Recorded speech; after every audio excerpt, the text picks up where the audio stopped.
വീണ്ടും ദൈവദിനം കൊണ്ട് നിങ്ങളെ ശുശ്രൂഷിപ്പാൻ കർത്താവ് നൽകിയ കൃപയ്ക്കായിട്ട് ഞാൻ സ്തോത്രം ചെയ്യുന്നു.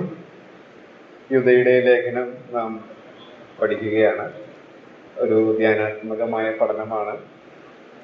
നമുക്കറിയാം, അനേക ദേവദാസന്മാർ അനേക നാളുകളായി ഈ തിരുവെഴുത്തുകൾ പഠിക്കുന്തോറും അത് നമുക്ക് പുതുമ നൽകുന്നു. എത്രമാത്രം പഠിച്ചാലും വീണ്ടും വീണ്ടും നമുക്ക് നമ്മളോട് സംസാരിക്കുന്ന തിരുവെഴുത്തുകളുടെ തിരുവെഴുത്തുകൾ ഒരു ഖനിയാണ് എന്നുള്ളതിന് സംശയമില്ല. ആ നിലയിൽ ഞാനും അതിൽ മുങ്ങിത്തപ്പിയപ്പോൾ കിട്ടിയ ചില രത്നങ്ങളാണ് എന്നെ സംബന്ധിച്ച് ഞാൻ നിങ്ങളുടെ മുമ്പാകെ പങ്കിടുന്നത്. യൂദയുടെ ലേഖനം ഒരു പോർക്കളത്തിന്റെ ചിത്രമാണ് നമ്മുടെ മനസ്സിൽ കൊണ്ടുവരുന്നത്. ആദ്യം നമുക്കറിയാം, ഒരു പോർക്കളത്തിൽ പടയാളികൾ ഉണ്ടായിരിക്കും, സൈന്യം ഉണ്ടായിരിക്കും, ശത്രു സൈന്യം ഉണ്ടായിരിക്കും. ആദ്യത്തെ നമ്മളിപ്പോൾ ചിന്തിച്ചു കഴിഞ്ഞ ഭാഗത്ത് സൈന്യത്തെക്കുറിച്ചും അതിന്റെ പ്രത്യേകതകളെ കുറിച്ചാണ് നമ്മൾ ചിന്തിക്കാനായിട്ട് ഇടയായിട്ട് തീർന്നത്. മാത്രമല്ല, കഴിഞ്ഞ ആഴ്ചയിൽ നമ്മൾ ചിന്തിച്ച 4-ാമത്തെ വാക്യം, സൈന്യമുണ്ട്, ആ സൈന്യത്തിന്റെ പ്രത്യേകതകൾ പറഞ്ഞു. ആ സൈന്യത്തിന്റെ ദൗത്യമാണ് 3-ാമത്തെ വാക്യത്തിലുള്ളത്. 4-ാമത്തെ വാക്യത്തിൽ ശത്രു സൈന്യത്തിന്റെ പൊതുവായ പ്രത്യേകതകളാണ്. അതാണ് കഴിഞ്ഞ ആഴ്ചയിൽ നമ്മൾ ചിന്തിക്കാനായിട്ട് ഇടയായിട്ട് തീർന്നത്. ഇന്ന് 5 മുതൽ 7 വരെയുള്ള വാക്യങ്ങളിൽ നിന്നുകൊണ്ട് ചില ആത്മീക സത്യങ്ങൾ, നമ്മുടെ ജീവിതത്തോട് വളരെ ചേർന്ന് പോകുന്ന ചില സത്യങ്ങൾ നിങ്ങൾക്ക് അറിവുള്ളത് ഒന്ന് ഓർപ്പിച്ചുണർത്താനായിട്ടാണ് ഞാൻ ശ്രമിക്കുന്നത്.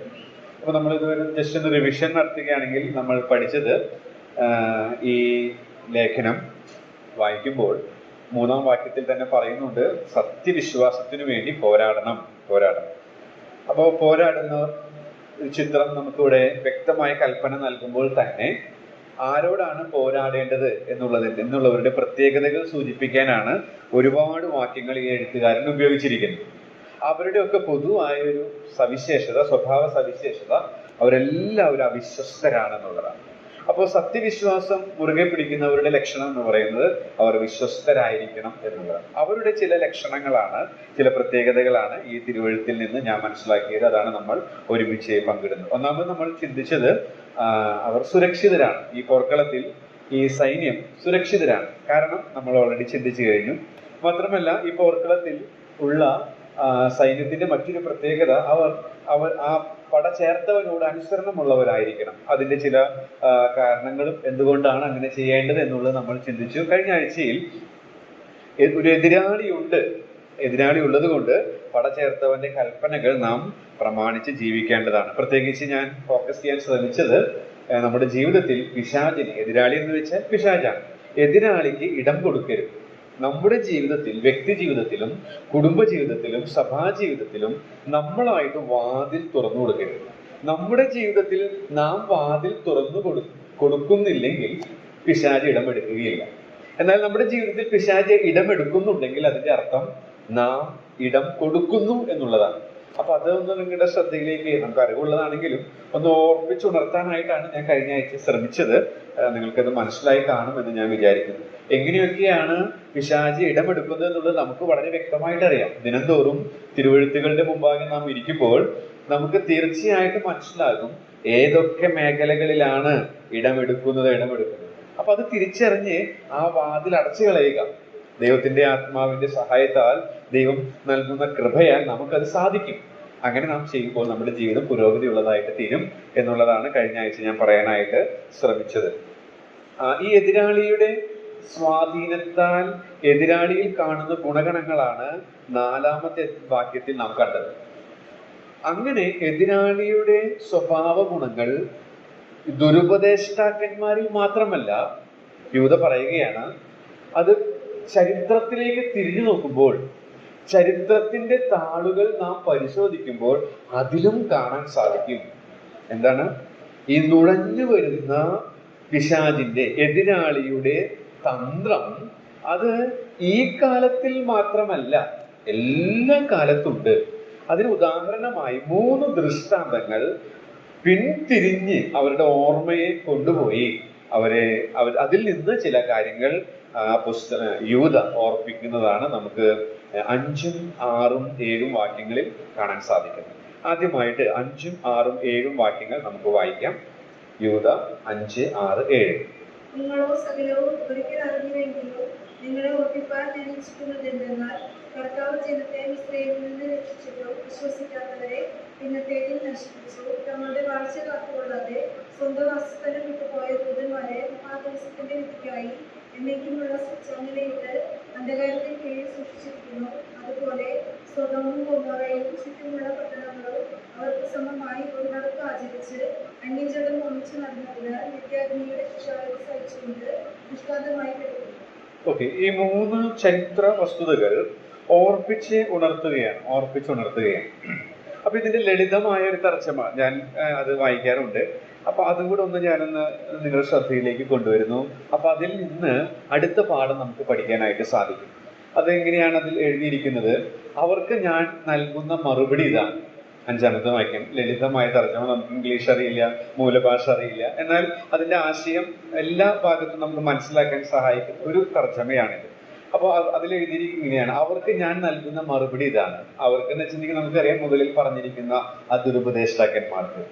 ഈജിപ്തിലെ മിസ്രൈമിൽ നിന്ന് ദൈവം ഒരു ജനതയെ മുഴുവൻ രക്ഷപ്പെടുത്തി എങ്കിലും പിന്നീട് തന്നെ വിശ്വസിക്കുകയും അനുസരിക്കുകയും ചെയ്യാത്തവരെ ഒന്നടങ്കം നശിപ്പിച്ചു കളഞ്ഞു എന്ന വസ്തുത ഓർത്തുകൊള്ളുവിൻ എന്നുള്ളത് ഒന്ന് ഓർത്തിരിക്കേണ്ടതാണ്. ഇത് നിങ്ങൾക്ക് നേരത്തെ അറിവുള്ളതാണ്. അടുത്തത്, ഒരിക്കൽ നിർമ്മലരും, 6-ാമത്തെ വാക്യം, ഒരിക്കൽ നിർമ്മലരും വിശുദ്ധരുമായിരുന്നെങ്കിലും പിന്നീട് ദുഷ്ടതയിലേക്ക് തിരിഞ്ഞ ദൂതന്മാരുടെ കഥയും ഞാൻ നിങ്ങളെ ഓർപ്പിച്ചുകൊള്ളുന്നു. അപ്പോൾ ഓർപ്പിച്ചുകൊള്ളുന്നു 5-ലും അതേ ആശയം വരുന്നു, 6-ലും അതേ പദം ആവർത്തിക്കുന്നു. ഇപ്പോൾ ദൈവം അവരെ ന്യായവിധി നാളിനായി ഇരുളടഞ്ഞ ജയിലറകളിൽ ചങ്ങലയിട്ട് സൂക്ഷിച്ചിരിക്കുകയാണ്. അടുത്ത 7-ാമത്തെ വാക്യം, സോദോമിനും ഗോമോറയ്ക്കും ചുറ്റുമുള്ള പട്ടണങ്ങൾക്കും സംഭവിച്ചത് മറക്കരുത്. നേരത്തെ ഓർക്ക് എന്നുള്ളതിന്റെ എതിർപ്പദം. ആണിനെ മോഹിക്കുന്നതുൾപ്പെടെ സകല ഭോഗേച്ഛകളും കൊണ്ട് നിറഞ്ഞിരുന്ന ആ പട്ടണക്കാരെ ദൈവം തീ കൊണ്ട് നശിപ്പിച്ചു. പാപികളെ ശിക്ഷിക്കുവാൻ ഒരു നരകമുണ്ടെന്നുള്ള താക്കീതായി ഇന്നും അവ നിലകൊള്ളുന്നു. അപ്പോൾ ഈ 3 വാക്യങ്ങളിലും നമ്മുടെ ഭാഷാന്തരത്തിലും അതിന്റെ ആശയമുണ്ട്. എന്നാൽ ഈ ലളിത തർജ്ജമയിൽ ഈ 3 വാക്യങ്ങളിലും നമുക്ക് കാണുന്ന ഒരു പദമാണ് ഓർത്തുകൊള്ളുവിൻ, ഓർപ്പിച്ചു കൊള്ളുന്നു, മറക്കരുത് എന്നുള്ളത്. അപ്പൊ അതിൽ നിന്നാണ് അടുത്ത പാഠം പഠിക്കാനായിട്ട് ഇടയായിട്ട് തീർന്നത്. സത്യവിശ്വാസം മുറുകെ പിടിച്ച് വിശ്വസ്തയോടുകൂടി ജീവിക്കുന്നവർ അവർ ഓർക്കുന്നവരാണ്. യൂദ അത് ഓർത്തു. അതാണ് അതിന്റെ അനുവാചകരെ ഓർപ്പിക്കുന്നത്. നമ്മെ സംബന്ധിച്ചും ഈ 21-ാം നൂറ്റാണ്ടിൽ ജീവിക്കുന്ന നമ്മെ സംബന്ധിച്ചും നാമും ഇത് വായിക്കുമ്പോൾ തിരുവെഴുത്തുകളെ ഓർക്കുക. നമുക്കറിയാം, മുന്നെഴുതിയിരിക്കുന്നതൊക്കെയും നമ്മുടെ ബുദ്ധി ഉപദേശത്തിന്. അപ്പൊ അത് ബുദ്ധി ഉപദേശം എങ്ങനെയാണ് നമുക്ക് പ്രാപിക്കാൻ സാധിക്കുക? അത് ഓർക്കുമ്പോഴാണ്, അത് മനസ്സിലാക്കാൻ ശ്രമിക്കുമ്പോഴാണ്. അപ്പൊ ഈ വിശ്വസ്തരായവരുടെ ഒരു പ്രത്യേകത അവർ ഓർക്കുന്നവരാണ് എന്നുള്ളത്. ആ 3 ക്രിയാപദങ്ങൾ എന്ന് വെച്ചാൽ അതിലെ പ്രധാനപ്പെട്ട പദമാണ് ക്രിയാപദം, ആക്ഷൻ വേർഡാണ്. അപ്പൊ അത് തന്നെ അതിന്റെ പ്രധാന ആശയമായിട്ട് നമുക്ക് എടുക്കാനായിട്ട് സാധിക്കും. അപ്പൊ അങ്ങനെയെങ്കിൽ ആ 5-ഉം 6-ഉം 7-ഉം വാക്യത്തിൽ നിന്ന് നമുക്ക് പഠിക്കാവുന്ന ഒരു പാഠം, വിശ്വസ്തയോടുകൂടെ ജീവിക്കുന്നവർ, സത്യവിശ്വാസം മുറുകെ പിടിച്ച് ഈ പോർക്കളത്തിൽ അടരാടുന്നവർ അവർ ഓർക്കുന്നവരാണ്. എന്തൊക്കെ കാര്യങ്ങളാണ് ഓർക്കുന്നത്? 3 വാക്യങ്ങളിൽ നിന്ന് ഓരോ പാഠങ്ങൾ പറഞ്ഞ് ഞാൻ ഇരിക്കാം എന്ന് ആഗ്രഹിക്കുകയാണ്. 5-ാമത്തെ വാക്യത്തിൽ എന്താണ് ഓർക്കുന്നത് എന്നുള്ളത് നിങ്ങൾക്ക് പറയാമോ? ഈ 5, 6, 7 ഒക്കെ നമുക്ക് അറിവുള്ളതാണല്ലോ, ചരിത്രമൊക്കെ. നിങ്ങളോ സകലവും ഒരിക്കൽ അറിഞ്ഞുവെങ്കിലും നിങ്ങൾ ഓർപ്പിക്കുവാൻ ഞാൻ ഇച്ഛിക്കുന്നതെന്നാൽ കർത്താവ് ജനത്തെ മിസ്രയീമിൽ നിന്ന് രക്ഷിച്ചിട്ടും വിശ്വസിക്കാത്തവരെ പിന്നത്തേതിൽ നശിപ്പിച്ചു. അപ്പൊ എന്താണ് അവിടെ ഓർക്കുവാനായിട്ട് പറയുന്നത്? നിങ്ങൾക്കൊന്ന് ചിന്തിച്ച് പറയാൻ സാധിക്കുമോ? ഒറ്റ വാക്കിൽ.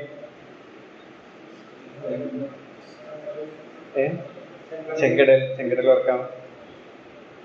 ഒറ്റ വാക്കിൽ. ഓക്കെ, നേരത്തെ പറഞ്ഞ വാക്കുമായിട്ട് ബന്ധമുണ്ട്. അതായത് ഒരു എതിരാളി നുഴഞ്ഞു വരികയാണ്. അപ്പോ ഈ 5-ാമത്തെ വാക്യത്തിൽ അത് കണക്റ്റഡ് ആണ്. എതിരാളിയുമായി ബന്ധമുള്ളതാണ് 5-ൽ ഓർക്കേണ്ട ഒരു കാര്യം. ഓക്കെ, ഞാൻ തന്നെ പറയാം. അത് മറ്റൊന്നുമല്ല, വിശ്വസിക്കാത്തവരെ പിന്നത്തേതിൽ നശിപ്പിച്ചു. അപ്പോ എന്താ അവിടെ ഉദ്ദേശിക്കുന്നത്? അവിശ്വാസം എന്ന അപകടം. അപ്പോ ഈ ദുരുപദേഷ്ടാക്കന്മാർ ചെയ്യുന്ന കാര്യം എന്ന് പറയുന്നത് തിരുവെഴുത്തുകളുടെ വിശ്വസ്തത അല്ലെങ്കിൽ വിശ്വാസ്യതയെ നമ്മിൽ നിന്ന് എടുത്തു കളയുകയാണ്. പല നിലകളിൽ നമ്മൾ വളരെ വിശ്വാസത്തിന് വേണ്ടി പോരാടിക്കൊണ്ട് ആദ്യകാലങ്ങളിൽ നിന്നു.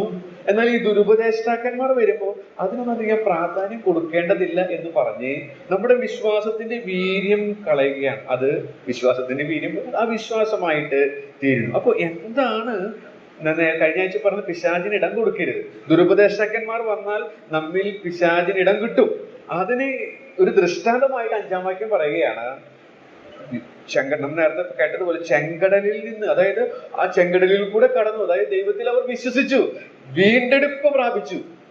പെസഹ കുഞ്ഞാടിന്റെ രക്തത്താൽ അവർ വീണ്ടെടുപ്പ് പ്രാപിച്ചു. ചെങ്കടലിലൂടെ കടന്ന് അവർ അക്കരെ വന്നു. അപ്പൊ അങ്ങനെയുള്ള ആ ജനത്തിന് സംഭവിച്ച കാര്യം എന്ന് പറയുന്നത്, അവർ 100% കർത്താവിൽ വിശ്വസിച്ചവരായിരുന്നു.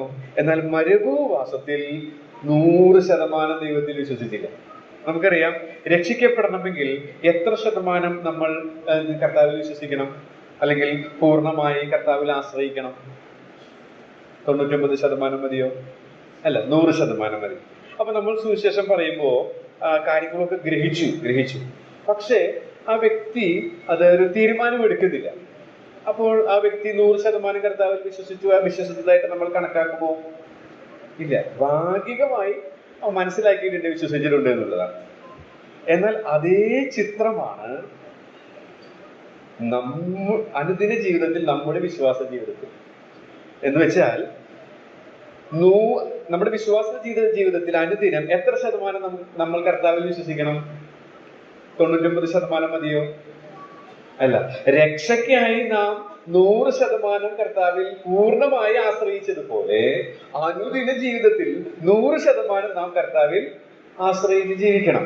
പക്ഷേ നാം സുവിശേഷം പറയുമ്പോൾ ഭാഗികമായി വിശ്വസിക്കുന്ന ആളുകളെ പോലെയാണ് അനുദിന ജീവിതത്തിൽ നമ്മുടെ വിശ്വാസം ഇരിക്കുന്നത് എന്നുള്ളത് ഒരു ദുഃഖകരമായ ഒരു സത്യമാണ്. ഇവിടെ അവർക്ക് സംഭവിച്ചതും അത് തന്നെയാണ്. ഇസ്രായേൽ മക്കൾക്ക് ദൈവത്തിന്റെ ആ ഭുജബലത്തിന്റെ മാഹാത്മ്യം കണ്ട ജനം, ദൈവത്തിന്റെ ആ ബലത്തിന്റെ കൈമിടുക്ക് രുചിച്ചറിഞ്ഞ ജനം, മരുഭൂമിയിൽ ദൈവത്തിൽ നിന്ന് മന്ന പ്രാപിച്ച ജനം, 1000 കോഴിക്ക് ഒരു കാട എന്ന് നമ്മൾ പറയുന്നത് പോലെ അത്ര പോഷകം നിറഞ്ഞ ഇറച്ചി കഴിക്കാൻ ആഗ്രഹിച്ചപ്പോൾ അത്ര പോഷകാംശമുള്ള ഇറച്ചി മരുഭൂമിയിൽ കൊടുത്ത അതൊക്കെ അനുഭവിച്ച ദൈവജനം. എന്നാൽ അവർക്ക് സംഭവിച്ച കാര്യം നമുക്കറിയാം. ഇവിടെ ഇത് പ്രത്യേകം സൂചിപ്പിക്കുന്നത്, ഞാൻ എടുത്ത് വായിക്കുന്നില്ല, നമുക്ക് അറിവുള്ളതാണ്. സംഖ്യാപുസ്തകം 13-14. കാദേശിലെത്തിയപ്പോൾ, ആ കനാൻ ദേശത്തിന്റെ അതിർത്തിയിലെത്തിയപ്പോൾ ഒറ്റുനോക്കുവാൻ അവരുടെ സ്വന്തം താല്പര്യപ്രകാരം അവർ 12 പേരെ അയക്കുകയാണ്. ദൈവത്തിന്റെ ആലോചനയല്ല എന്നുള്ളത് ആവർത്തന പുസ്തകത്തിൽ നാം അത് വായിക്കുന്നുണ്ട്. അങ്ങനെ 10 പേർ തിരിച്ചു വന്ന് ദൈവജനത്തിന്റെ മനസ്സ് മടുപ്പിക്കുകയും അവിശ്വാസത്തിന്റെ വിത്ത് പാവുകയും ചെയ്തു എന്നുള്ളതാണ് നാം അവിടെ കാണുന്നത്. അങ്ങനെ ആ തലമുറ മുഴുവൻ നാം സംഖ്യാപുസ്തകം 14-ാം അധ്യായത്തിലേക്ക് വരുമ്പോൾ അതിന്റെ കാഠിന്യം, ഈ ദൈവജനത്തിന്റെ 100% രക്ഷയ്ക്കായി ദൈവത്തിൽ വിശ്വസിച്ച ആ ജനം പിൽക്കാലത്ത് അവരുടെ മറുയാത്രയിൽ അവർ ചെയ്ത കാര്യം 14-ാം അധ്യായത്തിന്റെ 1 മുതലുള്ള വാക്യങ്ങൾ വായിക്കുമ്പോൾ നമുക്കൊരു മുന്നറിയിപ്പായി, ഭയനിർദ്ദേശമായിട്ടിരിക്കുന്നു. 14-ന്റെ 1 മുതൽ 4 വരെ ഒന്ന് വായിക്കാം. സംഖ്യാപുസ്തകം 14-ന്റെ 1 മുതൽ 4 വരെ.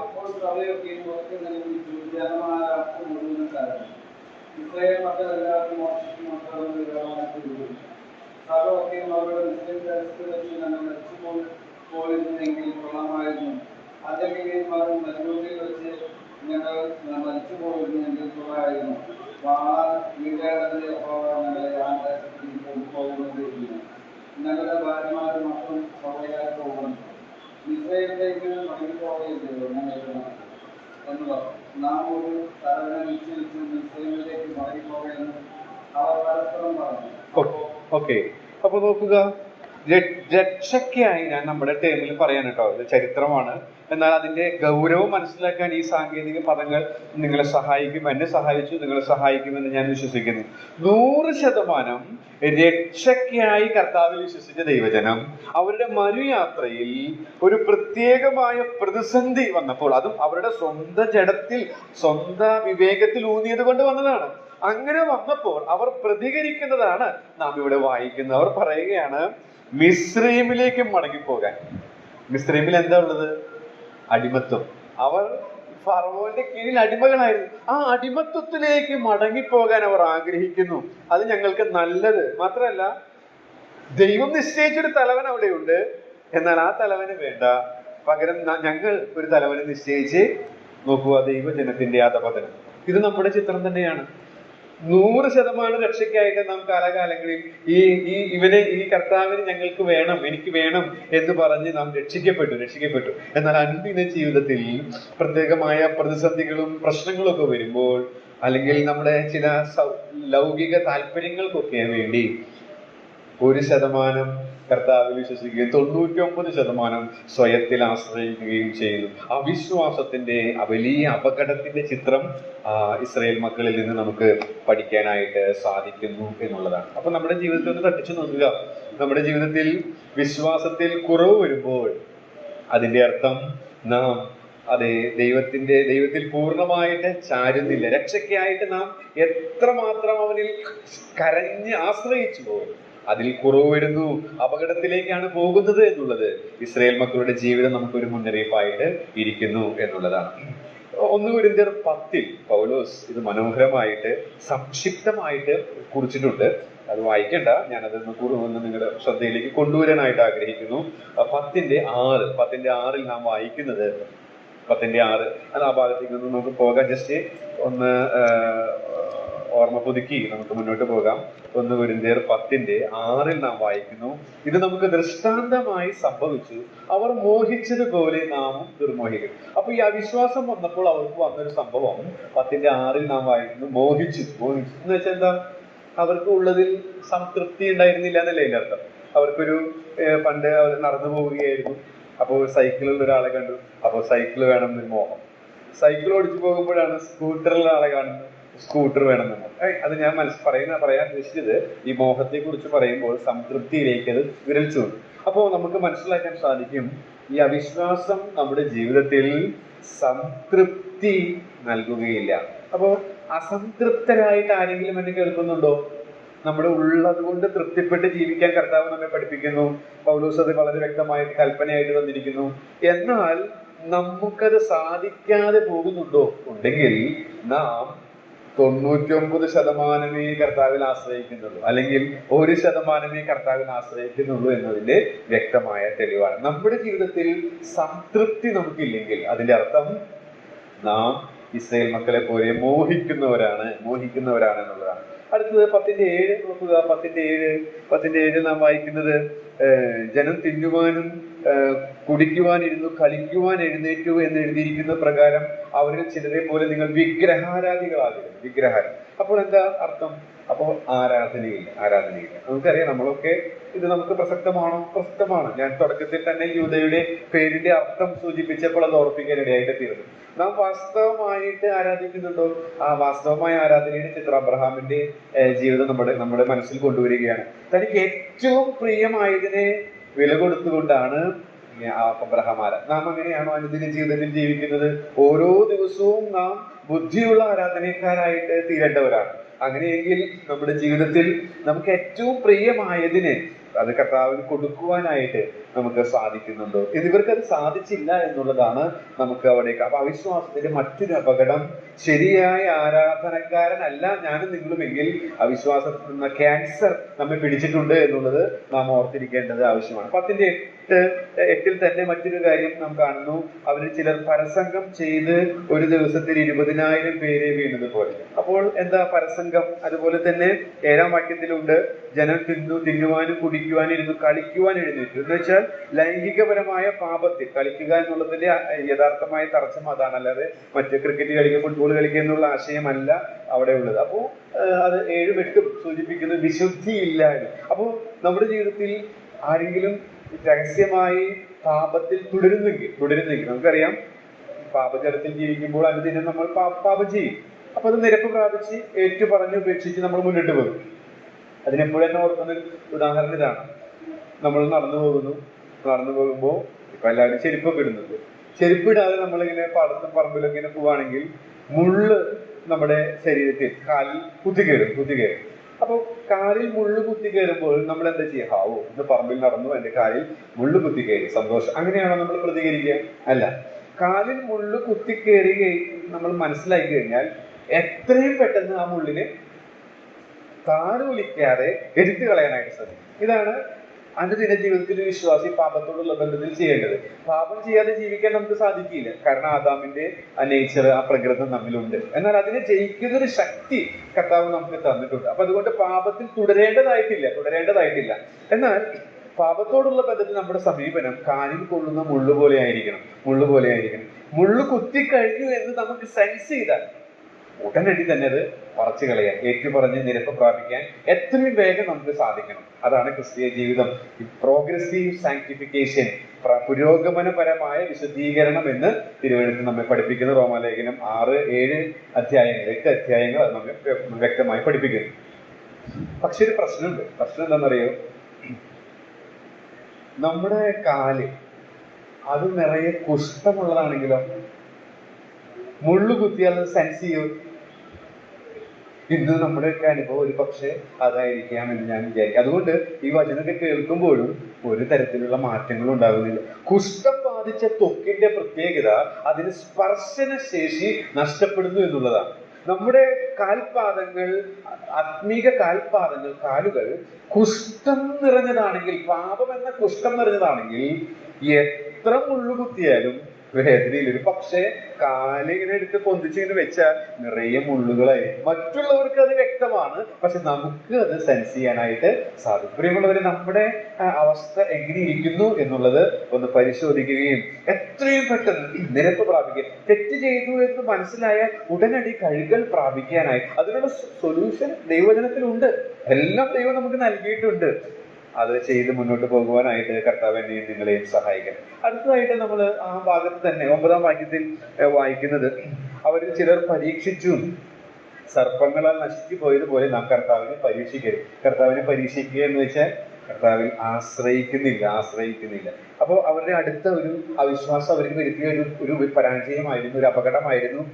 ആശ്രയിക്കാൻ അവർക്ക് സാധിക്കുന്നില്ല. നമ്മുടെ ജീവിതത്തിൽ ദൈവത്തിൽ ആശ്രയിക്കാൻ സാധിക്കുന്നില്ലെങ്കിൽ അവിശ്വാസം എന്ന ക്യാൻസറിന് ഉടമകളാണ് ഞാനും നിങ്ങളും എന്നുള്ളതെന്ന് ഓർപ്പിക്കുന്നതെന്ന് മാത്രം. 10:10 നാം വായിക്കുമ്പോൾ അവിടെ വായിക്കുന്നത് ഇങ്ങനെ, അവരിൽ ചിലർ പിറുപിറുത്തു.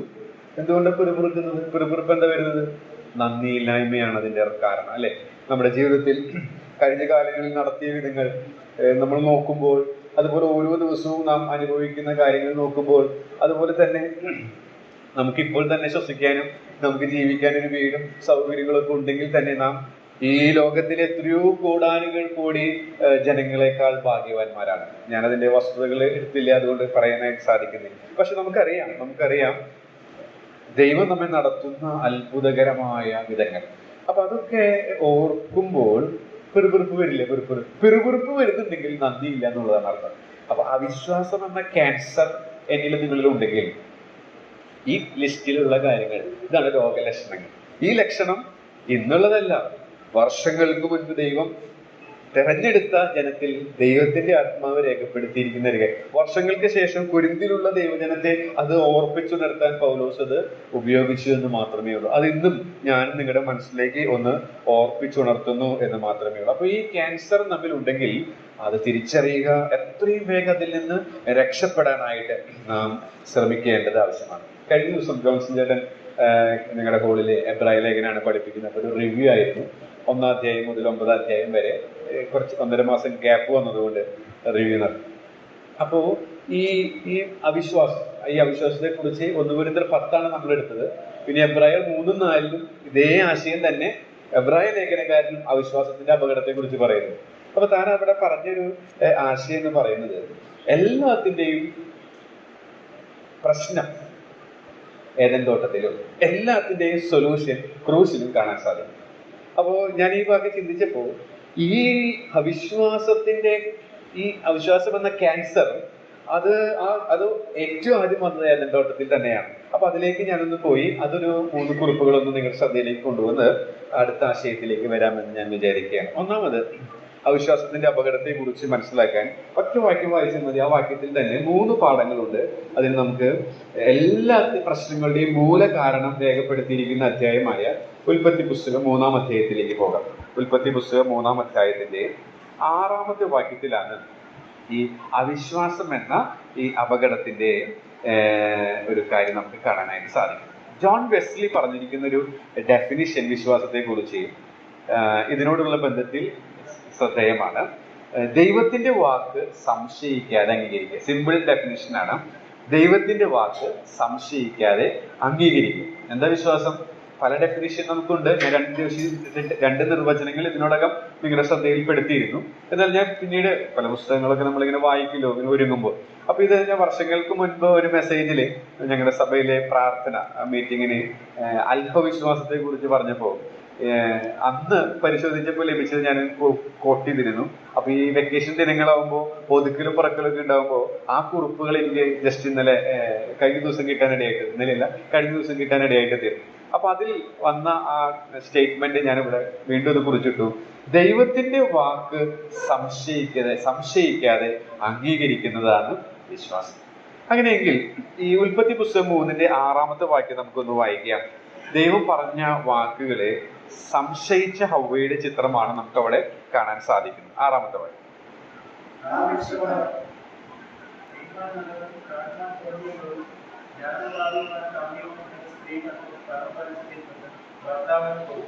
ഓക്കെ, അപ്പൊ അവിടെ കാണുന്ന ഒരു പദമാണ് ജ്ഞാനം പ്രാപിക്കാൻ അഭികാമ്യം. അപ്പൊ ഒരു കാര്യം, ഈ അവിശ്വാസം ചെയ്യുന്ന ഒരു കാര്യം എന്ന് പറയുന്നത് ജ്ഞാനം പ്രാപിക്കും. അപ്പൊ വിശ്വാസം എന്ന് പറയുന്നത് ദൈവത്തിന്റെ ജ്ഞാനം, അതിലുള്ള പൂർണ്ണമായ ആശ്രയമാണ്. ദൈവത്തിന്റെ ജ്ഞാനത്തിലുള്ള പൂർണ്ണമായ ആശ്രയമാണ്. ഇവിടെ സാത്താൻ ചെയ്യുന്നൊരു കാര്യം എന്ന് പറയുന്നത് ആ വൃക്ഷഫലം അത് ജ്ഞാനം പ്രാപിക്കാൻ ആണ്. എന്ന് വെച്ചാൽ ജ്ഞാനം പ്രാപിക്കാനായിട്ടുള്ള എന്തോ അതിലുണ്ട്. അപ്പൊ ദൈവം പറഞ്ഞിരിക്കുന്ന അറിവിൽ നിന്ന് അപ്പുറമായ എന്തോ ഉണ്ട് എന്നുള്ള ഒരു ചിന്ത, ഒരു സംശയം, ഒരു അവിശ്വാസത്തിന്റെ വിത്ത് ഹവ്വയിൽ പാകാനായിട്ട്, അതായത് ദൈവത്തിലുള്ള വിശ്വാസം വളർത്താനായിട്ടുള്ള ഒരു ടെസ്റ്റ് ദൈവം അവർക്ക് നൽകിയതാണ്. ആ ടെസ്റ്റിൽ അവർ പരാജയപ്പെട്ടു. അപ്പൊ ഒന്നാമത് ദൈവജ്ഞാനത്തിലുള്ള അവിശ്വാസം അവിടെ നമുക്ക് കാണാനായിട്ട് സാധിക്കുന്നുണ്ട്. അടുത്തത് 6-ാം വാക്യത്തിൽ തന്നെ നല്ലത്, ഭംഗിയുള്ളത്, കാമ്യം എന്ന് കാണാൻ സാധിക്കും. അതായത് ഇത്രയും നല്ലത് ദൈവം എന്നിൽ നിന്ന് മറച്ചു വെച്ചു. അപ്പൊ ദൈവത്തിന്റെ സ്നേഹത്തിലുള്ള എന്നെ ദൈവം ഒത്തിരി സ്നേഹിക്കുന്നുണ്ടെങ്കിൽ ഈ നല്ലതും ഭംഗിയുള്ളതും കാമ്യമുള്ളതും മറച്ചു വെക്കുമോ? പിശാചിന്റെ ആ ഒറ്റ സ്റ്റേറ്റ്മെന്റിൽ അടങ്ങിയിരിക്കുന്ന ചതിക്കുഴികൾ നമുക്ക് ഇതിൽ നിന്ന് മനസ്സിലാക്കാനായിട്ട് സാധിക്കും. അപ്പോൾ യഥാർത്ഥമായ വിശ്വാസം എന്ന് പറയുന്നത് ദൈവത്തിന്റെ സ്നേഹത്തിലുള്ള പൂർണ്ണ ആശ്രയമാണ്. അവൻ എന്നെ സ്നേഹിക്കുന്നുണ്ട് എന്നുള്ള അറിവിലുള്ള പൂർണ്ണ ആശ്രയമാണ് വിശ്വാസം. ദൈവത്തിന്റെ ജ്ഞാനം, എന്റെ ഏറ്റവും നന്മയാണ് അവനോട്. അവൻ സർവജ്ഞാനിയാണ്. അവന് എന്റെ ജീവിതത്തിന്റെ ആരംഭം മുതൽ അവസാനം വരെ അറിയാം. ഒരു ടിവിയിലെ ഒരു സീരിയൽ, അതിന്റെ ഡയറക്ടറെ സംബന്ധിച്ച് ഓരോ എപ്പിസോഡും കഴിയുമ്പോൾ അടുത്ത എപ്പിസോഡ് എന്താണെന്നുള്ളത് ആകാംക്ഷയോടെ കാത്തിരിക്കേണ്ട കാര്യമില്ല. അദ്ദേഹത്തിന് ഓരോ എപ്പിസോഡ് കഴിയുമ്പോൾ കണ്ണുനീർ വാർക്കേണ്ട ആവശ്യമില്ല. കാരണം ആ ഡയറക്ടർക്ക് കൃത്യമായിട്ട് അറിയാം, ആരംഭത്തിൽ തന്നെ ആ ഡയറക്ടർക്ക് അറിയാം അതിന്റെ അവസാനം എന്താണ്. ഇതേപോലെയാണ് ദൈവത്തിന്റെ ജ്ഞാനം. നമ്മുടെ ആരംഭവും അവസാനവും ഒക്കെ കർത്താവിന് കൃത്യം. പക്ഷെ അതിൽ സംശയം ജനിപ്പിക്കാൻ പിശാചിനെ ഹവ്വയിലൂടെ സാധിച്ചു എന്നുള്ളതാണ്. ദൈവത്തിന്റെ സ്നേഹം, നമ്മുടെ ഏറ്റവും നന്മ, ഏറ്റവും ബെസ്റ്റ് മാത്രമേ ദൈവത്തിന് ആഗ്രഹമുള്ളൂ. പക്ഷെ അതിൽ സംശയം ജനിപ്പിക്കാൻ പിശാചിന് സാധിച്ചു. മാത്രമല്ല, നമ്മവിടെ വായിച്ചൊരു കാര്യം 6-ാം വാക്യത്തിൽ തന്നെ, ആ വൃക്ഷഫലം തിന്നുവാൻ നല്ലതും, ഗുഡ് ഫോർ ഫുഡ്, തിന്നാൻ നല്ലതെന്ന് പറയുമ്പോൾ ഫുഡ് എന്തിനാ? ഭക്ഷണം എന്തിനാ? നമുക്ക് ശക്തി, ആരോഗ്യത്തിന് വേണ്ടിയിട്ടുള്ളതാണ്. അപ്പോ ദൈവശക്തിയിലുള്ള വിശ്വാസം. നിനക്ക് നല്ലതാ, പക്ഷെ ദൈവം അത് മറച്ചു വെച്ചു. അപ്പൊ ഇത് കഴിച്ചാൽ എനിക്ക് നല്ലതാണ്, ശക്തി കിട്ടും എന്നുള്ളത് ദൈവം മറച്ചു വെച്ചു. ഒരു സംശയം വന്നു, ഒരു സംശയം. അപ്പോ ഈ ഒറ്റ വാക്യത്തിൽ തന്നെ അവിശ്വാസത്തിന്റെ വിത്ത് പിശാച് എത്ര സമർത്ഥമായിട്ടാണ് പാകിയത്. പിശാചിനൊരു ചെറിയൊരു ഇടം ഹവ്വ കൊടുത്തപ്പോൾ സംഭവിച്ച പരിണിത ഫലം എത്ര വലുത് എന്നുള്ളത് നമുക്ക് ഇവിടെ നിന്ന് മനസ്സിലാക്കാനായിട്ട് സാധിക്കും എന്നുള്ളത്. അപ്പൊ അവിശ്വാസത്തിന്റെ ഭയങ്കരത അത് മനസ്സിലാക്കാനായിട്ടാണ് ഞാൻ ഇത്രയും കാര്യങ്ങൾ ഓർപ്പിക്കാനായിട്ട് ഇടയായിട്ട് തീർന്നത്. ഒരു എഴുത്തുകാരൻ പറഞ്ഞ കാര്യം പറഞ്ഞിട്ട് ഒന്ന് നിങ്ങളുടെ ശ്രദ്ധയിൽപ്പെടുത്തിയിട്ട് ഈ ഭാഗം വിട്ട് അടുത്ത അപകടത്തെ കുറിച്ച് നമുക്കൊന്ന് ചിന്തിക്കാം. അദ്ദേഹം പറഞ്ഞു, യഥാർത്ഥമായ വിശ്വാസം പെട്ടെന്ന് തെറ്റുകൾ ഏറ്റുപറയും. പെട്ടെന്ന് തെറ്റുകൾ ഏറ്റുപറയും. നമുക്കറിയാം, നമുക്കൊക്കെ തെറ്റുകളൊക്കെ പറ്റും. വിശ്വാസ ജീവിതത്തിൽ, വ്യക്തി ജീവിതത്തിൽ തെറ്റുകൾ പറ്റും, കുടുംബ ജീവിതത്തിൽ തെറ്റുകൾ പറ്റും, സഭാ ജീവിതത്തിൽ, സാമൂഹിക ജീവിതത്തിലൊക്കെ തെറ്റുകൾ പറ്റും. തെറ്റുകൾ പറ്റാത്തവരായിട്ട് ആരുമില്ല, കാരണം നാം ദൈവമല്ല. അപ്പോൾ തെറ്റുകൾ പറ്റുമ്പോൾ യഥാർത്ഥ വിശ്വാസമാണ് എനിക്കും നിങ്ങൾക്കും ഉള്ളതെങ്കിൽ പെട്ടെന്ന് തെറ്റുകൾ ഏറ്റുപറയും, പെട്ടെന്ന് തെറ്റുകൾ നിരപ്പ് പ്രാപിക്കാനായിട്ട് ശ്രമിക്കും. അപ്പൊ അങ്ങനെയുള്ളൊരു ശീലം നമ്മിലുണ്ടെങ്കിൽ നാം റൈറ്റ് പാത്തിലാണ് പോകുന്നത്. അല്ലെങ്കിൽ ഈ ക്യാൻസർ ഉണ്ട് എന്നുള്ളത് നമ്മളൊന്ന് തിരിച്ചറിയേണ്ടതാണ്. ഇനി യഥാർത്ഥ വിശ്വാസ അനുസരണം കൊണ്ടുവരും. ദൈവവചനം നമ്മൾ കേൾക്കുമ്പോൾ നാം എബ്രായ ലേഖനം 3:3 പ്രാർത്ഥനയിൽ ഇത് ഓർത്തു. അതായത് പ്രാർത്ഥനയിൽ ആണോ അതോ ഇൻട്രൊഡക്ഷനിലാണെന്ന് അറിയില്ല. പാപത്തിന്റെ ചതിയാൽ കഠിനപ്പെടാം, അവിശ്വാസം എന്ന ദുഷ്ടഹൃദയം ഇല്ലാതിരിക്കും. നാം എബ്രായ ലേഖനത്തിൽ അത് വായിക്കുന്നുണ്ട്. അപ്പോൾ ഈ യഥാർത്ഥമായ വിശ്വാസം അനുസരണം കൊണ്ടുവരും. മാത്രമല്ല, യഥാർത്ഥമായ വിശ്വാസം 100% ദൈവത്തിൽ ആശ്രയിക്കും. ഈ 3 സ്റ്റേറ്റ്മെന്റ് വിശ്വാസത്തോടുള്ള ബന്ധത്തിൽ ഒരു എഴുത്തുകാരൻ എഴുതിയിരിക്കുന്നതാണ്. ഞാനത് കോട്ട് ചെയ്തെന്ന് മാത്രമേ ഉള്ളൂ. അതെന്നെ എൻ്റെ കണ്ണ് തുറപ്പിച്ചത് കൊണ്ടാണ് ഞാൻ ഈ എഴുത്തുകാരുടെ കോട്ട് എടുക്കുന്നത്. ചില സത്യങ്ങൾ നമുക്ക് മറഞ്ഞിരിക്കുന്നു, എന്നാൽ ദൈവത്തിന്റെ ആത്മാവ് പ്രകാശിപ്പിച്ച് കൊടുത്തവർ അത് പറയുന്നു. അത് പൊതുപ്രയോജനത്തിന് ഞാൻ വായിച്ചത് പറഞ്ഞു എന്ന് മാത്രമേ ഉള്ളൂ. അപ്പൊ യഥാർത്ഥ വിശ്വാസം തെറ്റുകൾ പെട്ടെന്ന് ഏറ്റുപറയും. യഥാർത്ഥ വിശ്വാസം അനുസരണം ഉള്ള ജീവിതം ഉള്ളവരാണ്.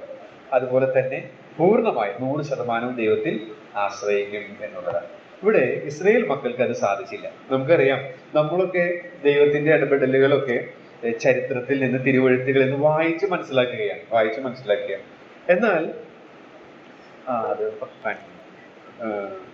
എന്നാൽ ഇസ്രായേൽ മക്കൾ നേരിട്ടതല്ലേ, മോശ ഭാവനയിൽ അത് കൊണ്ടുവരും. മോശ വടി ഒന്ന് ചെങ്കടലിൽ ഇങ്ങനെ നീട്ടുമ്പോഴേക്കും മതിൽ പോലെ ആ ചെങ്കടൽ 2 ഭാഗമായിട്ട് ആ ഉണങ്ങിയ നിലത്തിലും. അവരാണ് ഈ ക്യാൻസർ ബാധിച്ച ആളുകൾ. അതുപോലെ തന്നെ രാവിലെ എഴുന്നേൽക്കുമ്പോൾ തന്നെ പുറത്തു വരുമ്പോൾ തന്നെ വളരെ പോഷകാംശം നിറഞ്ഞ മഞ്ഞ. അപ്പൊ ഇങ്ങനെയൊക്കെ പാറയിൽ നിന്ന് വെറുതെ അടിച്ചപ്പോൾ തന്നെ വളരെ വെള്ളം, കയ്പുള്ള വെള്ളം ഒരു വൃക്ഷത്തിന്റെ കൊമ്പ് വെട്ടിയിലിട്ടപ്പോൾ തന്നെ വളരെ മധുരമുള്ള ജ്യൂസായിട്ട് മാറും. ഈ മരുഭൂമിയിൽ ഇത്രമാത്രം ദൈവത്തിന്റെ ഇടപെടലുകൾ കൃത്യമായി കണ്ടിട്ടും ഈ ക്യാൻസർ അവർക്ക് വന്നെങ്കിൽ നാം കാണാതെ വിശ്വസിക്കുകയാണ്. അപ്പൊ നമുക്ക് എത്ര അധികം വരാൻ സാധ്യതയുണ്ട് എന്നുള്ളത് ഒന്ന് ഓർപ്പിക്കുകയാണ്. ഓക്കെ, അടുത്തതായിട്ട് മറ്റൊരു കാര്യം പറയാനായിട്ടുള്ളത് അപ്പൊ ഞാൻ 5ാമത്തെ വാക്യം വിടാണ്. ഇത് അത്യാവശ്യം മനസ്സിലായി എന്ന് വിചാരിക്കുന്നു. ഇത് ദുരുപദേഷ്ടാക്കന്മാരിലുള്ള അവരുടെ പ്രവർത്തന ഫലമായി ദൈവജനത്തിൽ വരാനുള്ള ഒരു അപകടമാണത്, അവിശ്വാസം. അപ്പൊ ഇത് നമ്മിലുണ്ടെങ്കിൽ നാം വളരെ സൂക്ഷിക്കണം എന്നുള്ളതാണ്. അതുകൊണ്ടാണ് ഞാൻ അപകടം എന്നുള്ള വാക്ക് കൊടുക്കാൻ ഇടയായിട്ട് തീർന്നത്. അടുത്തതായിട്ട് നമ്മൾ പറയുന്നത് 6ാമത്തെ വാക്യാണ്, അഹങ്കാരം. അതെന്താ അങ്ങനെ പറയാൻ കാരണം? അവിടെ ആരെക്കുറിച്ച് 6ാമത്തെ വാക്യത്തിൽ പറയുന്നത്? തങ്ങളുടെ വാഴ്ച കാത്തുകൊള്ളാതെ സ്വന്തം വാസസ്ഥലം വിട്ടുപോയ ദൂതന്മാരെ മഹാദിവസത്തിന്റെ വിധിക്കായി എന്നേക്കുമുള്ള ചങ്ങലയിട്ട് അന്ധകാരത്തിന് കീഴിൽ സൂക്ഷിച്ചിരിക്കും. ഇപ്പൊ ഇവിടെ ദൂതന്മാരുടെ പാപം, അവരുടെ പാപം ഇവിടെ പറയുന്നത് വാഴ്ച കാത്തുകൊണ്ടില്ല, സ്വന്തം വാസസ്ഥലം വിട്ടുപോയി. എവിടെയാ ഇത് സംഭവിച്ചത്, എങ്ങനെയാ എന്നുള്ളതൊന്നും വ്യക്തമായി മനസ്സിലാക്കുന്നില്ല. വേദപണ്ഡിതർ പല രീതിയിലുള്ള വ്യാഖ്യാനങ്ങളാണ് കൊടുക്കുന്നത്. എന്നാൽ അതൊന്നും ഞാൻ പറയാനായിട്ട് ആഗ്രഹിക്കുന്നില്ല. നമുക്ക് ആവശ്യമുള്ളത് ആത്മീക വർധനയ്ക്കും ആശ്വാസത്തിനും പ്രബോധനത്തിനുള്ളത് എടുക്കുന്നു എന്ന് മാത്രമേ ഉള്ളൂ. കൂടുതൽ പറഞ്ഞ് കൺഫ്യൂഷൻ കുഴപ്പിക്കാനായിട്ട് ഞാൻ ശ്രമിക്കുന്നില്ല. ഇവർ ചെയ്ത കാര്യം ഇവിടെ പറയുന്നു, തങ്ങൾക്കൊരു അതിർത്തി, ബൗണ്ടറി വെച്ചിരുന്നു. ആ ബൗണ്ടറി അവർ കാത്തില്ല എന്നുള്ളതാണ്. അതായത് അവർക്ക് ഒരു ക്യാപ്റ്റൻ ഉണ്ടായിരുന്നു. ആ ക്യാപ്റ്റൻ ചില ഡ്യൂട്ടി അസൈൻ ചെയ്ത് കൊടുത്തിരുന്നു. ആ അസൈൻമെന്റിൽ നിന്ന്, ആ അസൈൻ ചെയ്ത ആ ഡ്യൂട്ടിയുടെ ബൗണ്ടറി വിട്ട് അവർ പുറത്തുപോയി. മാത്രമല്ല, അവർക്ക് താമസിക്കാനായിട്ട് കൊടുത്ത പ്ലേസ് അതും അവർ വിട്ടു. നമുക്ക് ദൂതന്മാർ എന്ന് പറയുമ്പോൾ സ്വർഗം എന്ന് നമുക്ക് ചിന്തിക്കും. അപ്പൊ അതൊക്കെ വിട്ടുപോയി. രണ്ട് കാര്യങ്ങളാണ്. അപ്പൊ അതിന്റെ മൂല കാരണം എന്ന് പറയുന്നത് അവരുടെ നിഗളമാണ്. ലൂസിഫർ, കഴിഞ്ഞ ആഴ്ച ഞാൻ ഓർപ്പിച്ചു, ലൂസിഫർ. അപ്പൊ അഹങ്കാരം, നിഗളമാണ് അതിന്റെ കാരണം എന്ന് പറയുന്നത്. അപ്പോ രണ്ടാമത്തെ അപകടം നമുക്ക് ഇവിടെ കാണാനായിട്ട് സാധിക്കുന്നത് അഹങ്കാരമാണ്, നിഗളമാണ്. ഞാൻ നേരത്തെ അവിശ്വാസം എന്ന് പറയുന്ന പോലെ അഹങ്കാരം എന്ന് പറഞ്ഞതേ ഉള്ളൂ. നിഗളമാണ്. അപ്പൊ നിഗളത്തെ കുറിച്ച് ചില കാര്യങ്ങൾ ഞാൻ പറയുന്നത്. സമയം എത്രയും 8:15 എന്ന് പറഞ്ഞു. അപ്പൊ ആറാമത്തെ വാക്യത്തിൽ നിഗളം. ഒന്നാമത്തെ കാര്യം അതിലെ ഉൽപ്പത്തി 3:6 തന്നെ വീണ്ടും വരും. ഉൽപ്പത്തി 3:6 വീണ്ടും എല്ലാത്തിന്റെയും മൂലകാരണം അവിടെ തന്നെയാണല്ലോ. ഒന്നാമത്തെ കാരണമായിട്ട് ഞാൻ പറയുന്നു 3:6 ഒന്നുകൂടെ വായിക്കാം.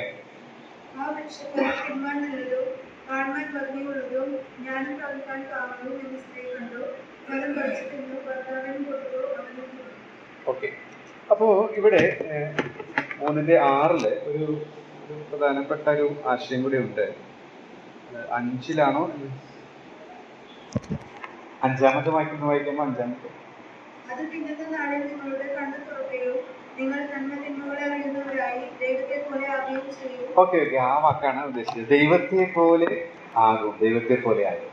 അപ്പോ ആ ഭാഗത്ത് നിന്ന് നമുക്ക് പഠിക്കാവുന്ന ഒരു കാര്യം എന്ന് പറയുന്നത് സ്വയാശ്രയ ജീവിതം, സ്വയകേന്ദ്രീകൃത ജീവിതം എന്നുള്ളതാണ്. സ്വയകേന്ദ്രീകൃതമായ ജീവിതം. അത് എല്ലാ കാര്യത്തിലും ദൈവത്തിൽ ആശ്രയിക്കേണ്ടതായിട്ടില്ല. നീ ഇത് കഴിച്ച ദൈവത്തെ പോലെ, അതാണ് അതിന്റെ അർത്ഥം.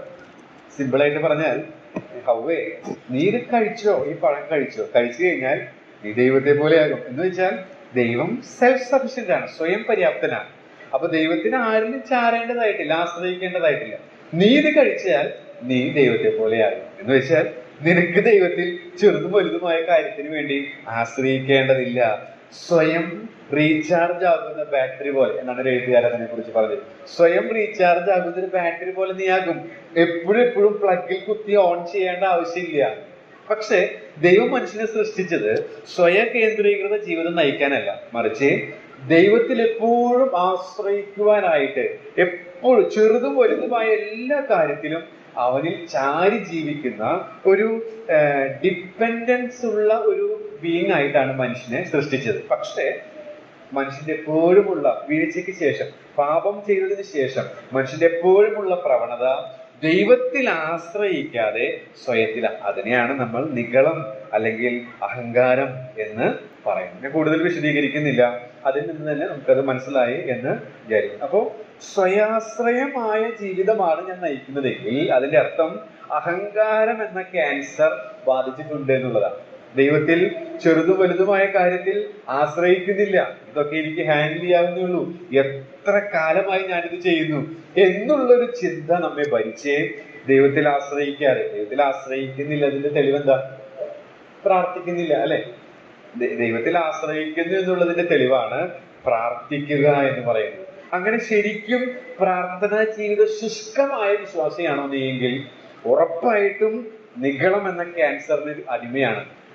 അതുകൊണ്ട് ജീവിതത്തെ വിലയിരുത്തുക. ഈ സ്വയകേന്ദ്രീകൃതമായ ജീവിതത്തിന്റെ ഉടമയാണോ ഞാൻ? ഇത് ഏദൻ തോട്ടത്തിൽ ആരംഭിച്ച എപ്പിസോഡാണ്. 21-ാം നൂറ്റാണ്ടിനും ആ എപ്പിസോഡ് തുടരുകയാണ്. നാം അതിന്റെ കഥാപാത്രമായിട്ട് തീരുന്നുണ്ടോ എന്നുള്ളത് സ്വയം പരിശോധനയ്ക്ക് എടുക്കുന്നത് ഉചിതമാണ്. രണ്ടാമത്തെ കാര്യം മനസ്സിലാക്കാനായിട്ട് യോഹന്നാൻ 15:5 നമുക്കൊന്ന് വായിക്കാം. യോഹന്നാൻ 15:5. ഞാൻ മുന്തിരിവള്ളിയും നിങ്ങൾ കൊമ്പുകളും ആകുന്നു. ഒരുത്തനെങ്കിലും ഞാൻ അവനിൽ വസിക്കുന്നു എങ്കിൽ അവൻ വളരെ ഫലം കായ്ക്കും. എന്നെ പിരിഞ്ഞ് നിങ്ങൾക്ക് ഒന്നും ചെയ്യാൻ കഴിയില്ല. ലാസ്റ്റ് സ്റ്റേറ്റ്മെന്റ് ആണ്, എന്നെ പിരിഞ്ഞ് നിങ്ങൾക്ക് ഒന്നും ചെയ്യാനായിട്ട് കഴിയില്ല. അതാണ് അടുത്തതായിട്ട് പറയുന്നത് ഫലരഹിത ജീവിതം. അതായത് നിഗളമുണ്ടെങ്കിൽ നമ്മൾ സ്വന്തമായിട്ട് സ്വയത്തിൽ ആശ്രയിച്ച് കാര്യങ്ങൾ ചെയ്യും. അപ്പൊ സ്വയത്തിൽ ആശ്രയിച്ച് കാര്യം ചെയ്യുമ്പോൾ കർത്താവിന് പിരിഞ്ഞാണ് ചെയ്യുന്നത്. കർത്താവിനെ പിരിഞ്ഞ് സ്വർഗം വിലമതിക്കുന്ന ഒന്നും ചെയ്യാൻ പറ്റില്ല എന്നാണ് കർത്താവ് പറഞ്ഞത്. അപ്പോ ഫലരഹിതമായ ജീവിതമാണോ? ആത്മഫലം നമ്മിൽ പുറപ്പെടുന്നുണ്ടോ? നമുക്കറിയാം, നമ്മൾ കേട്ടിട്ടുള്ളതാണ്, പഠിച്ചിട്ടുള്ളതാണ്, ശുശ്രൂഷകളിലൊക്കെ വൈവിധ്യമുണ്ട്, സഹോദരിമാർക്കായാലും സഹോദരന്മാർക്കായാലും. എന്നാൽ ദൈവത്തെ പ്രസാദിപ്പിച്ച് ജീവിക്കാൻ, ആത്മഫലം പുറപ്പെടുത്തി ജീവിക്കാൻ സഹോദരിമാർക്കും സഹോദരന്മാർക്കും എല്ലാവർക്കും ഒരേ നിലവാരമാണ്, ഒരേ അവകാശമാണുള്ളത്. ശുശ്രൂഷകളിൽ വൈവിധ്യമുണ്ട്, പക്ഷെ ദൈവത്തെ പ്രസാദിപ്പിച്ച് ജീവിക്കാൻ, ആത്മഫലം പുറപ്പെടുവിച്ച് ജീവിക്കാൻ എല്ലാവർക്കും ഒരേ നിലവാരമേ ഉള്ളൂ. എല്ലാവർക്കും ഒരേ നിലവാരമേ ഉള്ളൂ. ഫലരഹിത ജീവിതം നാം നയിക്കുന്നുവെങ്കിൽ അതിന്റെ അർത്ഥം നമ്മിൽ നിഗളമുണ്ട്. ഇനി കർത്താവ് പറഞ്ഞ ആ ഇലുസ്ട്രേഷൻ എടുക്കും. കർത്താവ് എത്ര നല്ല ടീച്ചറാണ് അല്ലെ? കർത്താവ് പറഞ്ഞ ഉദാഹരണം എന്താ? ഈ 5:5 വായിച്ചു. കൊമ്പും മുന്തിരിവള്ളിയാണ്. കൊമ്പും മുന്തിരിവള്ളി. നാം ഉൽപ്പത്തി പുസ്തകത്തിലും ആ വൃക്ഷത്തെ കുറിച്ചാണ് കേട്ടത്. സ്വയ കേന്ദ്രീകൃതമായ ജീവിതം നയിക്കുന്ന നന്മ തിന്മകളെ കുറിച്ചുള്ള അറിവിന്റെ വൃക്ഷം.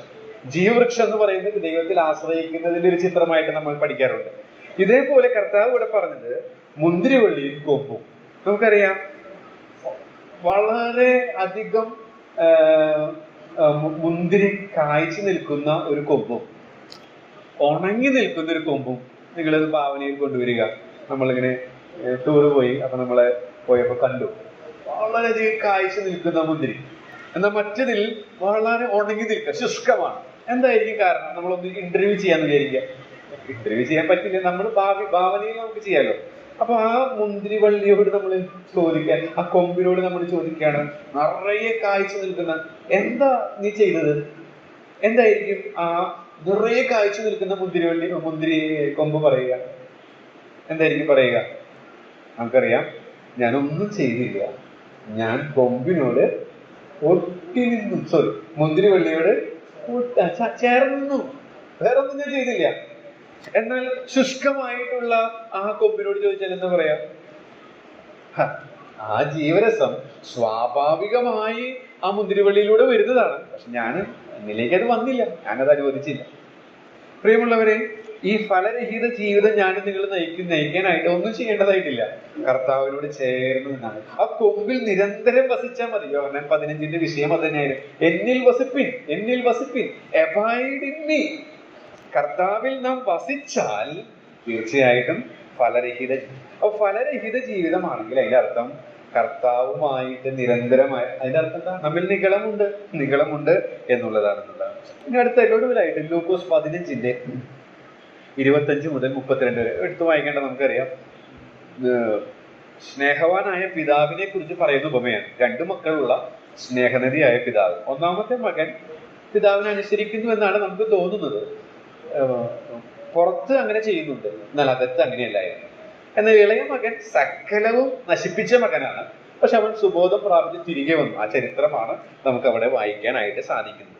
അവിടെ ആ മൂത്ത മകന്റെ ജീവിതം ഞാൻ പറയുന്നത് പരാജയ ജീവിതമായിരുന്നു. എന്താ കാരണം? നമ്മവിടെ വായിക്കുന്നത് ഇളയ മകൻ തിരിച്ചു വന്നപ്പോൾ അവൻ കോപിച്ചു എന്നുള്ളതാണ്. പിതാവിന്റെ പ്രവൃത്തികൾ അത് തിരിച്ചറിയാൻ സാധിക്കാത്ത വിധം പിതാവിനോടൊപ്പം സഞ്ചരിച്ചിട്ടും പിതാവിനുള്ളതിൽ അധ്വാനിച്ചിട്ടും പിതാവിനറിയാത്ത ഒരു മകൻ. അതിന്റെ കാരണം അവന്റെ ഈ സ്വയാശ്രയമുള്ള നിഗളമുള്ള ജീവിതമായിരുന്നു. അപ്പൊ അത് ഗംഭീര പരാജയമല്ലയോ? നിരന്തരം എല്ലാ ദിവസവും ആ പിതാവിനെ അനുസരിച്ച് ജീവിച്ച വ്യക്തിയാണ്, പക്ഷേ പുറത്തുള്ളൂ, അകത്തുണ്ടായിരുന്നില്ല. അതിന്റെ കാരണം അകം ശരിയാകാത്തതിന്റെ കാരണം അവന്റെ ഉള്ളിലുള്ള അഹങ്കാരമായിരുന്നു എന്നുള്ളതാണ്. അപ്പോ താഴ്മ, അല്ലെങ്കിൽ ഈ അഹങ്കാരത്തിന്റെ എതിരാണല്ലോ താഴ്മ എന്ന് പറയുന്നത്. എല്ലാ കാര്യത്തിലും ദൈവത്തിൽ ആശ്രയിക്കുന്നവനാണോ എങ്കിൽ താഴ്മയുള്ളവനാണെന്നുള്ളതാണ് അർത്ഥം. ഇങ്ങനെ പറയാൻ കാരണം എന്താണെന്നറിയാമോ? ഈ അവിശ്വാസത്തിന്റെ കുറിച്ച് ഇങ്ങനെ പറയുമ്പോൾ ഹബക്കൂക്ക് 2:4 വായിക്കേണ്ട. അവിടെ നിഗളത്തെ കുറിച്ച് പറഞ്ഞിരിക്കുന്നു. പിന്നെ പറയുന്നത് എന്റെ നീതിമാൻ വിശ്വാസത്താൽ ജീവിക്കുന്നുള്ളതാണ്. തിരുവഴുത്തിൽ ഒരൊറ്റ വാക്യെ 3 പ്രാവശ്യം ആവർത്തിച്ചിട്ടുള്ളൂ. അപ്പൊ അതിന്റെ പ്രസക്തി വളരെ പ്രധാനപ്പെട്ടതാണ്. അവിടെ പറയുന്നത് നിഗളത്തെ കുറിച്ചും വിശ്വാസത്തെ. ശരിക്കും എന്താ പറയേണ്ടത്? നിഗളത്തെ കുറിച്ചും താഴ്മയെ കുറിച്ചാണ്. പക്ഷെ അവിടെ പറഞ്ഞിരിക്കുന്നത് നിഗളത്തെ കുറിച്ചും വിശ്വാസത്തെ കുറിച്ചാണ്. അപ്പോൾ നമ്മുടെ ജീവിതത്തിൽ വാസ്തവമായി ദൈവത്തിൽ വിശ്വസിക്കുന്നില്ലെങ്കിൽ, ആശ്രയിക്കുന്നില്ലെങ്കിൽ, ചാരുന്നില്ലെങ്കിൽ ഈ നിഗളം എന്ന ക്യാൻസർ വരാനായിട്ട് സാധ്യതയുണ്ട് എന്നുള്ളത് അതിൽ നിന്ന് മനസ്സിലാക്കാൻ സാധിക്കും. ഒരു പാഠം കൂടെ പറഞ്ഞ് ഞാൻ വേഗം നിർത്താം, കൂടുതൽ വിശദീകരിക്കുന്നില്ല. ഏഴാമത്തെ വായിക്കുമ്പോൾ എന്ത് അപകടത്തെ കുറിച്ചാണ്, എന്ത് ക്യാൻസറിനെ കുറിച്ചാണ് നമുക്ക് മനസ്സിലാക്കാൻ സാധിക്കുക? ഒറ്റ വാക്കിൽ പറഞ്ഞാൽ ഈ പ്രാസം വെച്ച് പറയുകയാണെങ്കിൽ, ഞാൻ നേരത്തെ പറഞ്ഞു അവിശ്വാസം, അഹങ്കാരം. ഏഴാമത്തെ വാക്യത്തിന്റെ അടിസ്ഥാനത്തിൽ എന്ത് അപകടത്തെ കുറിച്ചാണ്? അശുദ്ധി അല്ലെങ്കിൽ അധാർമികത എന്നുള്ളതാണ്. അശുദ്ധി അല്ലെങ്കിൽ അധാർമികത. ഞാൻ കൂടുതൽ വിശദീകരിക്കാനായിട്ട് ആഗ്രഹിക്കുന്നില്ല. റോമലേഖനം 1-ാം അധ്യായത്തിലൊക്കെ നിങ്ങൾ പഠിച്ചിട്ടുള്ളതാണല്ലോ അത്. അതായത് ഇന്ന് കാലത്ത് വളരെ പ്രസക്തമായിട്ടുള്ള, നമ്മുടെ മക്കൾ കോളേജുകളിലൊക്കെ പഠിക്കുമ്പോൾ അവർക്ക് വളരെയധികം ചോദ്യങ്ങളൊക്കെ ഏറ്റുകൊള്ളേണ്ടി വരുന്ന ഒരു മേഖലയുള്ള പാപം വളരെയധികം വർദ്ധിച്ചുകൊണ്ടിരിക്കുന്ന ഒരു കാലഘട്ടത്തിലാണ് നാം. അപ്പോൾ 3-ാമത്തെ അപകടം നമുക്ക് ഇവിടെ പഠിക്കാനായിട്ട് സാധിക്കുന്നത് അശുദ്ധി എന്ന അപകടമാണ്. അശുദ്ധിയുള്ള അപകടം. ഇതിൽ നിന്നൊരു 3 പാഠങ്ങൾ യോഹന്നാന്റെ ലേഖനം 2-ാം അധ്യായത്തിൽ നിന്ന് പറഞ്ഞ് ഞാൻ വേഗം ഇരിക്കാനായിട്ട് ആഗ്രഹിക്കുന്നു. സമയം കഴിയാറായി എന്ന് ഞാൻ വിചാരിക്കുന്നു. ഞാൻ വേഗത്തിൽ തന്നെ അത് ഒറ്റ സ്ലൈഡിൽ തന്നെ കാണിച്ച് അവസാനിപ്പിക്കാൻ ആഗ്രഹിക്കുകയാണ്. യോഹന്നാന്റെ 1-ാം ലേഖനം 2-ാം അധ്യായത്തിൽ ഒരു വിശ്വാസിയുടെ ലക്ഷണങ്ങൾ നമുക്ക് കാണാനായിട്ട് സാധിക്കും. ആ ലേഖനത്തിൽ മൊത്തത്തിൽ നമുക്കത് കാണാൻ സാധിക്കും. എന്നാൽ 3 കാര്യങ്ങളാണ് അശുദ്ധിയോടുള്ള ബന്ധത്തിൽ പറയാനായിട്ട് ഞാൻ ആഗ്രഹിക്കുന്നു. ഒന്ന്, എന്ത് ചെയ്യുന്നു എന്നുള്ളതാണ്. എന്ത് ചെയ്യുന്നു എന്ന് വെച്ചാൽ എന്താ ഒരു ബന്ധമില്ലാത്തൊരു കാര്യമായിട്ട് നിങ്ങൾക്കൊരു പക്ഷെ തോന്നും. എന്ത് ചെയ്യുന്നു, ആരാകുന്നു, എവിടേക്ക് പോകുന്നു എന്നുള്ളത്. ആ വാക്യങ്ങൾ വായിക്കുമ്പോൾ ചിലപ്പോൾ ഒരു ഐഡിയ കിട്ടും. പക്ഷെ അത് പൂർണ്ണമായിട്ട് ഉൾക്കൊള്ളണമെങ്കിൽ 7-ാം വാക്യത്തിൽ ഈ സോദോം ഗോമോറ എന്ന് പറയുന്നത് ഈസ് ഈക്വൽ ടു ലോകം. ലോകത്തിന്റെ ചിത്രമാണ്. ലോകത്തിന്റെ സംവിധാനങ്ങൾ ആകർഷിച്ച് അതിൽ വലഞ്ഞുപോയ ലോത്തും അവിടെയുള്ള ജനങ്ങളും. അപ്പോ ഈ ലോകം എന്ത് ചെയ്യുന്നു? അതാണ് ഇവിടെ അർത്ഥമാക്കുന്നത്. 2:15 നമുക്കറിയാം, കർത്താവിനെ എതിർക്കുകയും പകയ്ക്കുകയും ചെയ്യുന്ന ഒരു സംവിധാനമാണ്. ആ ലോകം ചെയ്യുന്ന ഒരു കാര്യം 2:15 നാം വായിക്കുന്നുണ്ട്. ദൈവത്തിന്റെ, പിതാവിന്റെ സ്നേഹത്തിലെ ആനന്ദം എടുത്തുകളയും. അതാണ് എന്ത് ചെയ്യുന്നു എന്നുള്ളത്. ഞാൻ കൂടുതൽ വിശദീകരിക്കുന്നില്ല. അതുപോലെ തന്നെ ആരാകുന്നു 2:12 മുതൽ 14 വരെ വായിക്കുമ്പോൾ കുഞ്ഞുങ്ങളെ, പിതാക്കന്മാരെ, ബാല്യക്കാരെ എന്ന് പറയുന്നുണ്ട്. എന്ന് വെച്ചാൽ നാം ദൈവ പൈതലാണ്. അശുദ്ധിയുമായിട്ട് നമുക്ക് സന്ധിയില്ലാ സമരം ഉണ്ട് എന്നുള്ളതാണ്. നാം ഒരു ദൈവ പൈതലാണ്. അതാണ് ആരാകുന്നു എന്നുള്ളത് കൊണ്ട് അർത്ഥം. ഇനി 2:17 നമുക്കറിയാം, ലോകവും അതിന്റെ മോഹവും ഒഴിഞ്ഞു പോകുന്നു. എവിടേക്ക് പോകുന്നു? ശാശ്വതമല്ലാത്ത നശ്വരമായിട്ടുള്ള ഒരു കാര്യമാണ് ഈ ലോക സംവിധാനങ്ങൾ എന്ന് പറയുന്നത്. അപ്പൊ അതിലുള്ള ഒരു പ്രധാനപ്പെട്ട ഘടകമാണ് അശുദ്ധി. അത് നമ്മെ ചതിക്കും, വഞ്ചിക്കും, നമ്മുടെ വിരുദ്ധ തെറ്റിക്കും, വിശ്വാസ കപ്പൽ തകർത്ത് കളയും. അപ്പൊ അതുകൊണ്ട് ഈ സംവിധാനം എന്തു ചെയ്യുന്നു? ലോക സംവിധാനം നമ്മോട് എന്തു ചെയ്യുന്നു? നാം ആരാണ്?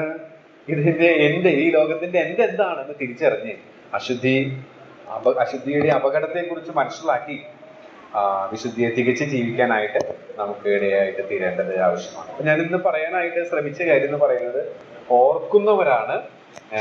ഓർക്കുന്നവരാണ് സത്യവിശ്വാസം മുറുകെ പിടിച്ച് വിശ്വസ്തരായവർ. 3 കാര്യങ്ങളാണ്. അഹങ്കാരത്തിന്റെ അപകടം, അതുപോലെ തന്നെ അവിശ്വാസത്തിന്റെ അപകടം, അതുപോലെ തന്നെ അധാർമികതയുടെ അല്ലെങ്കിൽ അശുദ്ധിയുടെ അപകടം. 2 ദിവസങ്ങളിൽ ഈ ഓർമ്മയുള്ളവരായിട്ട് വിശുദ്ധിയോടെ കർത്താവിനെ സ്നേഹിക്കാൻ ദൈവത്തിന്റെ ആത്മാവ് സഹായിക്കണം.